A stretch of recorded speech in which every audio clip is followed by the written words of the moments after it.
Assalamualaikum warahmatullahi wabarakatuh. Bu Heni Kusmawati, MSI, yang kami hormati selaku dosen pembimbing kami dalam mata kuliah Sejarah Pendidikan. Tak lupa teman-temanku semua yang semoga senantiasa diberikan kesehatan.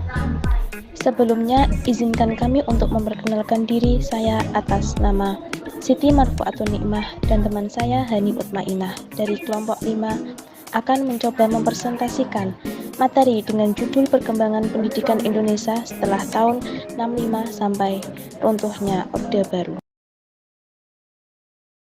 Karakteristik pendidikan Indonesia antara tahun 65 hingga runtuhnya Orde Baru. Yang pertama, sentralistik. Agar pemberdayaan masyarakat melalui pendidikan mengarah pada sasaran dan tujuan menurut pemerintahan, maka segala perencanaan pendidikan harus ditentukan dan dikontrol oleh pusat. Yang kedua, depolitisasi masyarakat. Dalam struktur organisasi kemahasiswaan, tidak diperkenankan adanya unit kegiatan mahasiswa yang menjadi wadah aktivitas politik secara praktis dalam perguruan tinggi. Mahasiswa tidak diperkenankan berpolitik praktis di kampusnya. Yang ketiga, penguatan kekuasaan pemerintah atau negara. Semua pegawai negeri yang berkecimpung di bidang pendidikan tidak diperkenankan untuk menjadi anggota partai politik tertentu. Perkembangan pendidikan guru di Indonesia antara tahun 65 sampai runtuhnya Orde Baru. Sepanjang periode Orde Baru, dunia pendidikan nasional mengenal 4 kurikulum, yaitu kurikulum 68, kurikulum 75, kurikulum 84, dan kurikulum 94. Yang pertama, kurikulum 68.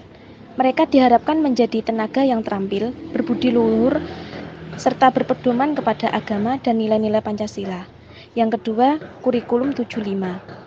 Pendidikan guru dilaksanakan dengan sistem konkuren atau terintegrasi, yaitu terintegrasi antara pendidikan akademik dan pendidikan profesi yang ditandai dengan pemberian ijazah dan akte mengajar bagi setiap lulusannya. Yang ketiga, kurikulum 84.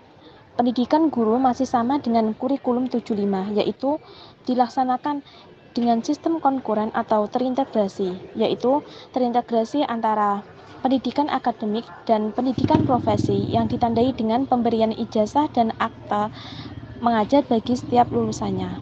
Hal ini dilakukan sebagai bentuk apresiasi pendidikan kepada siswa yang belajar sebagai hasil akhir dari sebuah proses pendidikan. Yang keempat, kurikulum 94. Pendidikan guru pendekatannya adalah topik inti, yang menekankan hasil belajar pada keutuhan penguasaan substansi ilmu dan dikelompokkan ke dalam mata kuliah umum, mata kuliah dasar kependidikan, mata kuliah keahlian 1, dan mata kuliah keahlian 2. Dampak perkembangan globalisasi terhadap pendidikan dalam perspektif sejarah ini dalam fenomena pendidikan ialah yang pertama itu mengakibatkan krisis dalam pendidikan, seperti turunnya kemampuan masyarakat dalam membayar biaya pendidikan, meningkatnya angka putus sekolah dan menurunnya mood belajar siswa, menurunnya status kesehatan dan gizi anak, meningkatnya angka pengangguran, termasuk pengangguran yang terdidik. Dalam fenomena pendidikan yang kedua ialah kendala-kendalanya. Kendala-kendala pendidikan meliputi mutu pendidikan rendah dan tingginya putus sekolah, belum berkembangnya budaya belajar di masyarakat, dan menurunnya moral, budi pekerti, rasa toleransi di kalangan peserta didik dan generasi muda. Di era globalisasi ada 5 kompetensi pendidikan yang harus disiapkan. Yang pertama, kompetensi intelektual, yakni kemampuan berpikir dan bernalar kreatif dan inovatif. Yang kedua, kompetensi personal, yakni memiliki keluruhan jiwa dan moral yang baik berupa jujur, disiplin, dan mandiri. Yang ketiga, kompetensi komunikatif, yakni memiliki kemampuan bahasa dan komunikasi. Yang keempat, kompetensi sosial budaya, yakni kemampuan hidup bersama dan bekerja sama. Yang kelima, kompetensi kinestesis vokasional, yakni kemampuan menggunakan ilmu pengetahuan dan teknologi untuk mendukung kemajuan hidup secara global.